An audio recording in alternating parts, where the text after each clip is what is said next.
የ2026 ዓለም ዋንጫ ውድቀቶችን የሚያሳዩ 7 ነጥቦች።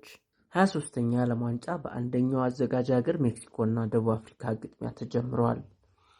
ከሰኔ 4 እስከ ሐምሌ 12 2018 ድረስ ለ39 ቀናት ይካሄዳል። 48 ሀገራት፣ 104 ጨዋታዎች፣ 52 ዳኞች፣ በቢሊዮን የሚቆጠሩ ተመልካቾች በአካል በቴሌቪዥን መስኮትና በኢንተርኔት ይታደሙታል።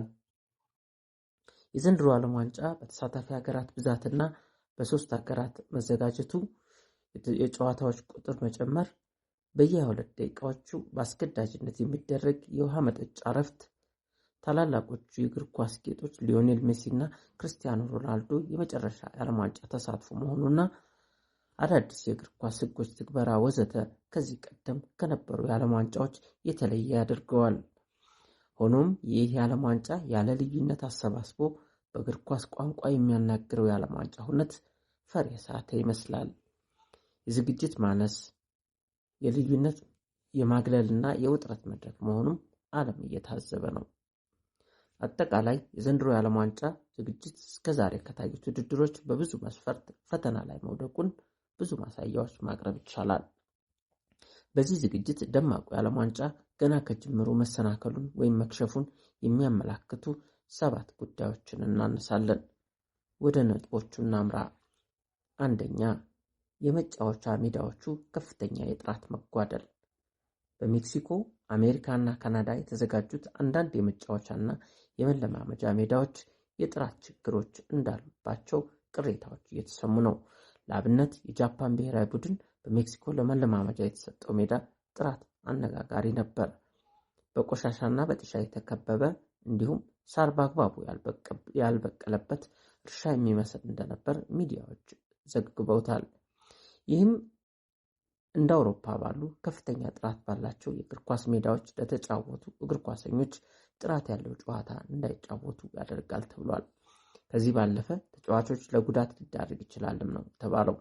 እስካሁን በተካሄዱ የቅርብ ጊዜ የዓለም ዋንጫ ውድድሮች የሜዳ ጥራት እንደ ችግር ሲነሳ አይሰማም ነበር። ሁለተኛ፣ ከፍተኛ ሙቀትና አስቸጋሪ የአየር ሁኔታ። ጨዋታው በሚካሄዱባቸው ሀገራት ከፍተኛ ሙቀትና ወበቅ የሚጠበቅበት ወቅት ነው።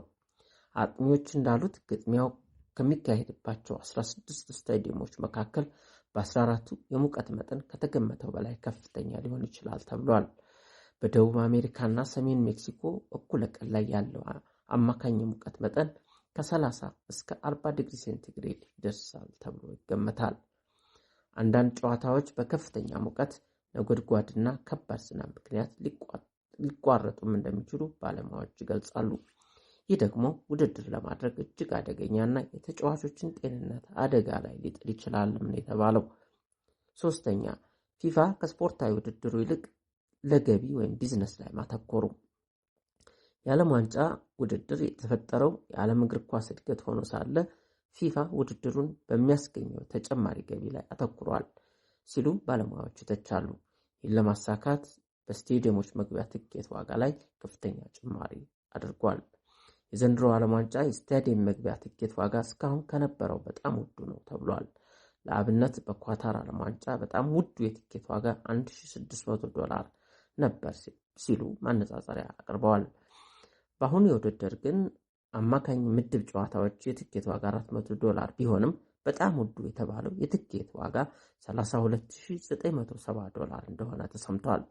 ከዚህ በተጨማሪ የአውሮፕላን ትኬት፣ የሆቴሎችና ሌሎች ወጪዎችም በዓለም የነዳጅ ዋጋ ጭማሪ ምክንያት ከፍ ሊሉ እንደሚችሉ ተገምቷል። አራተኛ፣ ባዶ ስቴዲየሞችና ዝቅተኛ የተመልካች ቁጥር። በትኬት ዋጋ፣ በቪዛ ክልከላና ደካማ የእግር ኳስ ባህል ምክንያት ብዙ ጨዋታዎች በባዶ ወይም በግማሽ የተሞሉ ስቴዲየሞች ሊካሄዱ እንደሚችሉ ይጠበቃል። በተለይ በአሜሪካ የሚካሄዱ ውድድሮች ይህ ችግር ሊገጥማቸው እንደሚችልም ነው የተዘገበው። ዶናልድ ትራምፕ አስተዳደር በተጫዋቾች፣ በውጭ ሀገራት ደጋፊዎች፣ በጋዜጠኞች፣ በአሰልጣኞች፣ በቴክኒክ ባለሙያዎችና ልዑካን ቡድኖች ሳይቀር የቪዛ ክልከላ ጥለዋል። የሶማሊያዊ ዳኛ እና የኢራን እግር ኳስ ቡድን ቪዛ መከልከል አንድ ማሳያ ተደርጎ ሊወሰድ ይችላል። አምስተኛ፣ የተጫዋቾች ድካምና የጤና ጉዳይ። የጨዋታዎች ብዛት መጨመር ቀድሞውኑ የተጨናነቀውን የእግር ኳስ ውድድር መርሃ ግብር የበለጠ እንደሚያባብሰው ይገመታል። ብዙዎች የዓለም ታላላቅ ሊጎች ከተጠናቀቁ የሳምንታት ዕድሜ ያስቆጠሩበት ነው። በተለያዩ ውድድሮች የተጨናነቀ የጨዋታ ጊዜ ያሳለፉ ተጫዋቾች በቂ የእረፍት ጊዜ ባለማግኘታቸው ጉዳቶች እንደሚበራከቱ ይጠበቃል። ይህ እንግዲህ በአስቸጋሪ የሰሜን አሜሪካ ሙቀት ጋር ተደርቦ መሆኑ ነው። 6ኛ የአደረጃጀትና ሎጂስቲክስ ችግሮች። ውድድሩ በ3 ሀገራት መዘጋጀቱ ለተጫዋቾች፣ ደጋፊዎች፣ ሚዲያ እና የጨዋታ ግብዓቶችን ከአንድ ከተማ ወደ ሌላኛው ከተማ ከአንድ ሀገር ወደ ሌላኛው ሀገር ለማጓጓዝ ከፍተኛ የሎጂስቲክስ ዝግጅትና ቅንጅት ፈተና ይፈጥራል። ለምሳሌ ለውድድሮቹ በአሜሪካ ውስጥ ከተዘጋጁ ስቴዲየሞች መካከል በርካቶቹ ከ4500 ኪሎ ሜትሮች በላይ የሚራራቁ ይገኙበታል ነው የተባለው። ረጅም ጉዞ ርቀት፣ የጨዋታ መርሃ ግብር ችግሮች፣ አስቸጋሪ የአየር ሁኔታና ደጋፊዎች ተሞክሮ ላይ የሚፈጥሩ ችግሮች የአዘጋጆቹን ብቃት የሚፈትኑ እንደሚሆኑ ተነግረዋል። 7ኛ ቀጣይ የእግር ኳስ ስጋት ምንጭነት። እናም በውድድሩ የጨዋታ መብዛት ቀደም ሲል 64 የነበረው ጠቅላላ የጨዋታዎች ቁጥር አሁን ወደ 104 ከፍ ማለቱ እና እግር ኳሳዊ ምክንያት ወጥቶ ቢዝነስ ከመጠን በላይ የተጫነ መሆኑን እየተዘገበ ነው። ይህም የተጫዋቾችን ጤናና የጨዋታውን ጥራት እንዲሁም የደጋፊዎችን ፍላጎት ሊጎዳ ይችላል የተባለው። ከላይ ከተዘረዘሩ 7 ችግሮች በተጨማሪ የምዕራቡ ሚዲያ ዘገባ ሚዛናዊነት ችግር ሳይጠቀስ አይታለፍም።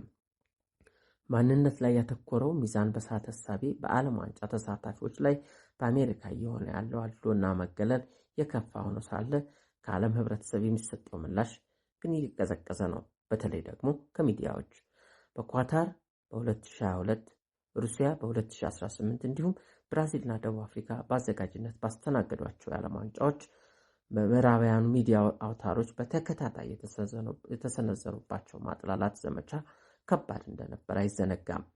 የእንግሊዙ ቢቢሲ የኳታሩን የዓለም ዋንጫ መክፈቻ እንዲሁም የሩሲያ ባዘጋጀችው ዓመቱ ሙሉ ጨዋታዎችን ሳይዘግብ ማለፉ ይታወሳል።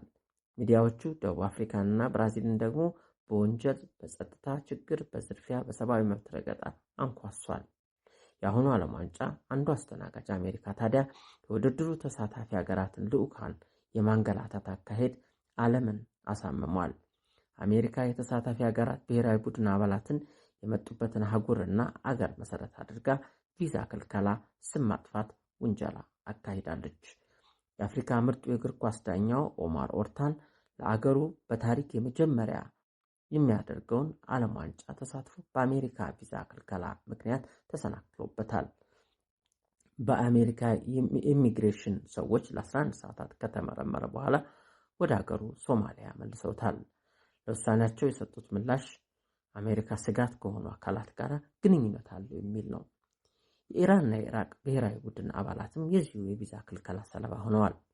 ሌላው አነጋጋሪ ጉዳይ የኡዝቤኪስታን እግር ኳስ ቡድን አባላት ከሆላንድ እግር ኳስ ቡድን ጋር በአሜሪካ ወዳጅነት ጨዋታ ለማድረግ ሲጓዙ የገጠማቸው ነው። የቡድኑን አውቶቡስ የአሜሪካ ጸጥታ አካላት አስቁመው ሻንጣቸውን በአነፍናፊ ውሻ ሳይቀር መፈተሻቸው ከመስመር ያለፈ ድርጊት ታስብሏል። የቡድኑ አሰልጣኝ ጣሊያናዊ ፋቢዮ ካናቫሮ የደህንነት ስጋት ከሆነ እኛን ፈትሸው የሆላንድን ቡድን አለመፈተሻቸው ያበሳጫል ሲል ብስጭቱን ገልጿል። የፊፋ የሰላም ተሸላሚ ዶናልድ ትራምፕ የምትመራው አሜሪካ ውድድሩን ከፖለቲካ ጋር እያደባለቀች ያደበዘዘችው ይመስላል። የምዕራቡ ሚዲያዎች እንዲህ አይነት ከስፖርት ውጭ የሆኑ ተንኳሽና የውድድሩን መንፈስ የሚያበላሹ ተግባራትን በልኩ አለመዘገባቸው ብዙዎችን አስገርሟል።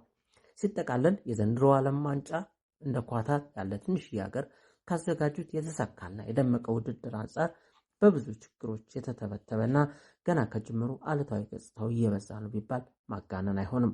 የጂኦፖለቲክስ ቤተሰቦች ትልቁን የዓለም እግር ኳስ ሁነት የዳሰስንበት ዝግጅት ይህን ይመስል ነበር። ስለታደማችሁ ከልብ እናመሰግናለን። ሰላም